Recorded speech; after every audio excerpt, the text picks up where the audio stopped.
मी सुनेत्रा अजित पवार गांभीर्यपूर्वक प्रतिज्ञा करते की कायद्याद्वारे स्थापित झाले आहे अशा भारताच्या संविधानाबद्दल मी खरी श्रद्धा व निष्ठा बाळगीन।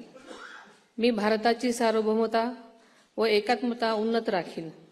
मी महाराष्ट्र राज्याची उपमुख्यमंत्री म्हणून माझी कामे निष्ठापूर्वक व ससद्विवेक बुद्धीने पार पाडीन आणि संविधान व कायदा यानुसार सर्व तऱ्हेच्या लोकांना मी गांभीर्यपणे व निपक्षपातीपणे तसेच कोणाच्याही विषयी ममत्वभाव किंवा आकस न बाळगता न्याय वागणूक देईन। मी सुनेत्रा अजित पवार गांभीर्यपूर्वक प्रतिज्ञा करते की महाराष्ट्र राज्याची उपमुख्यमंत्री म्हणून माझ्या विचारार्थ आणली जाईल किंवा मला ज्ञात होईल अशी कोणतीही बाब अशी उपमुख्यमंत्री म्हणून माझी कामे यथायोग्य पार पाडण्यासाठी आवश्यक असेल ते खेरीज करून एरवी मी कोणत्याही व्यक्तीला किंवा व्यक्तींना प्रत्यक्षपणे वा अप्रत्यक्षपणे कळवणार नाही किंवा त्यांच्याकडे उघड करणार नाही।